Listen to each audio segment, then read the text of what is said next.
All right, my friends, hello. So I want to start off with a few questions. And I know a lot of other presenters have already asked you questions. And they've been kind of hard questions. But the questions I'm going to ask you are very, very simple. And I promise you'll be able to answer these. All right, are you ready for your first one? Okay. Your first question is, you don't have to answer out loud. Are you having a good day? Okay, you got your answer? All right. My second question for you is, why? If you're having a good day, why are you having a good day? Or if you're having a bad day, why are you having a bad day?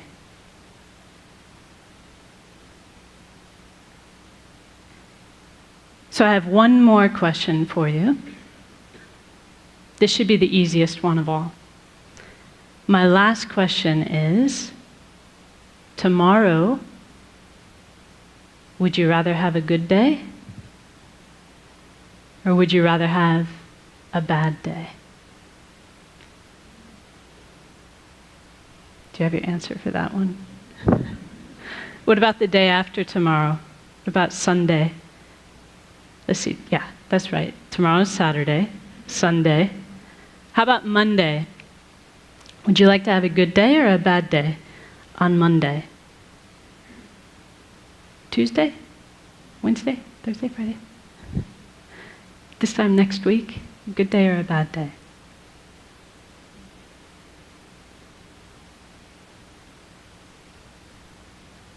So that last question,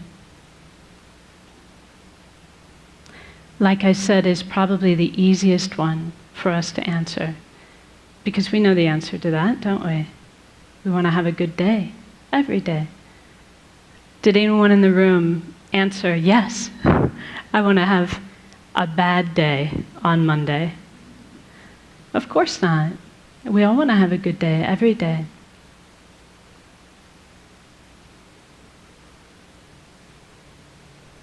So this is really speaking to the type of happiness that we all wish for in our heart of hearts. We have a good day when we are happy. And we want to be happy every day. There's never a day when we don't want to be happy. But whether or not we have good days or bad days really depends upon how we answered the second question. Do you remember the second question? What was the second question? Why? Why am I having a good day? Why am I having a bad day? So one thing that my teacher says, his name is Geshe Kelsang Gyatso, and he says that much of the time our mind is like a balloon in the wind, blown here and there by external circumstances. Do you know that feeling? He says when things are going well, when they're going our way, we feel happy. But then if something goes wrong, for example, he says if we're forced to work with a colleague that we dislike, but I'm sure none of you have colleagues you dislike, right?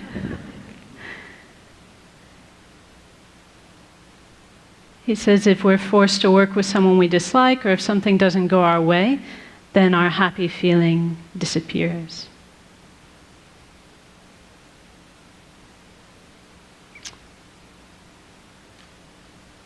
So as long as our answer to the question, why am I having a good day, or why am I having a bad day? Because, this is a question people ask us, like maybe when you get home today, someone will go, well, so how was that TED thing? Did you have a good day? And we'll say, yeah, I did. There was this lady, and she talked to us about how we need to be compassionate towards former inmates, and there was this performer who did this awesome beatboxing thing with his mouth, and this person and that person. As long as our reasons for why we had a good day are a list of external conditions, then we're not going to have the stable happiness that we all want. Does that make sense to you? Because if that's what our happiness depends upon, because we cannot control people and circumstances every single day, then our happiness will be in the hands of others, won't it? It'll be at the whim of our circumstances. So if you really wish to have a good day every day, we've got 2 things we need to do. So the first thing that we need to do is we need to stop outsourcing our happiness and outsourcing our unhappiness onto people and circumstances. In other words, we need to stop attributing our happiness to what's going on externally, and we need to stop blaming others, especially blaming others, for our unhappiness.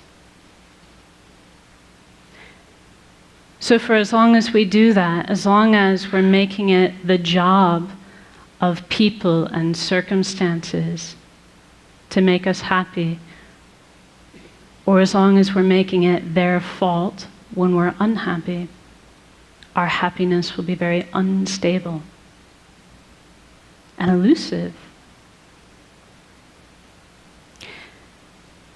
Our second job is to actively cultivate a source of peace and a source of happiness coming from inside our own mind. So here's something I want you to commit to memory. Are you ready? This is another line from one of my teacher's books where he says, happiness and unhappiness are states of mind, and therefore their real causes cannot be found outside the mind. So if we have a peaceful state of mind, we will be happy regardless of people and circumstances. If our mind is unpeaceful or agitated, then even if we have very good circumstances, we'll find it impossible to be happy.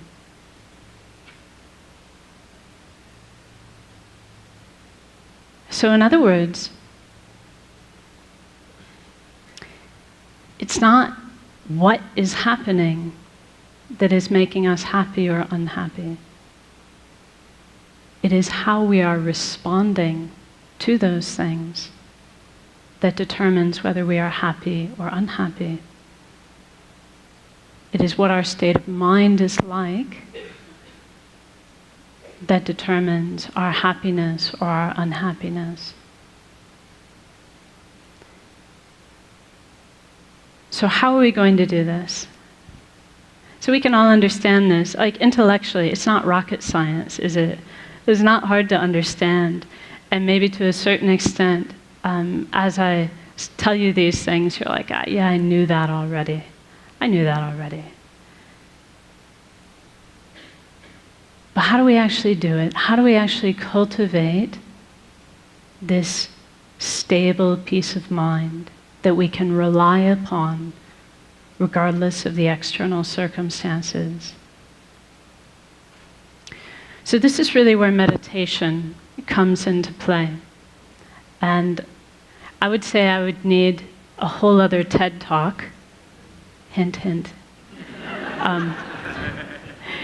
in order to really do the subject of meditation justice.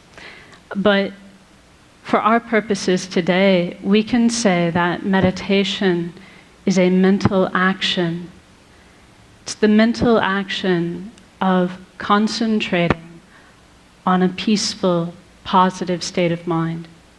If we do that, if we concentrate on a peaceful, positive state of mind, then we can say we're meditating. Whether that's like this, right? See, actually, you don't know if I'm meditating or not, because I could be thinking about my grocery list.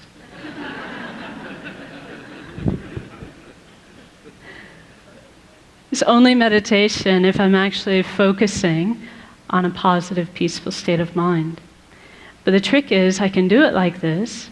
This is called formal meditation. But we can also learn to do this all the time in our daily life.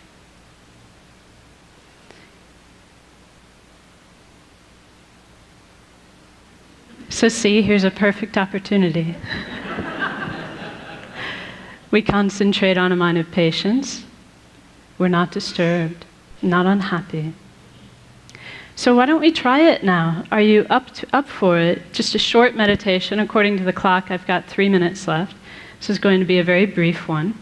But let's actually try it. Let's try to tap into our own potential for a peaceful, positive state of mind.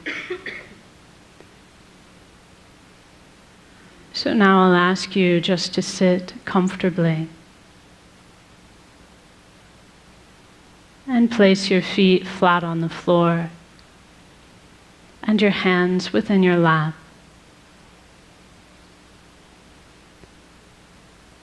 And then you can lightly close your eyes and become aware of the sensation of your breath at the tip of your nose.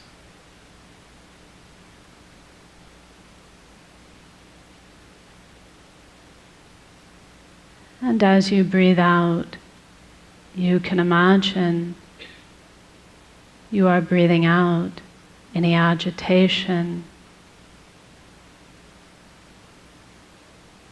any mental busyness,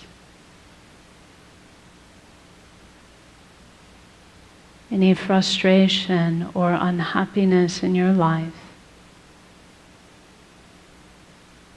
Breathing it all out like dark smoke.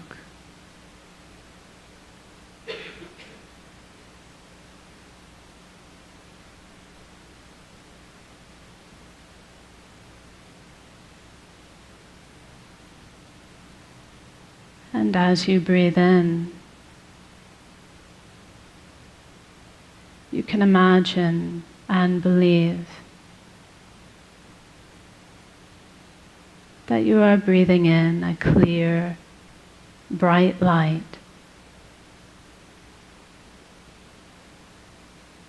which is the very nature of inner peace.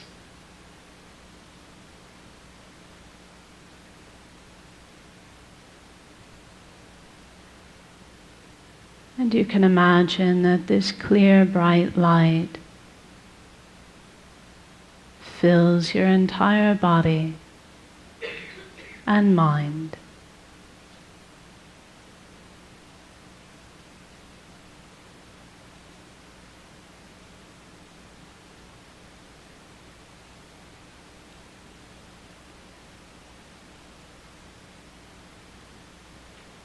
And for a few seconds, simply enjoy this inner peace coming from within.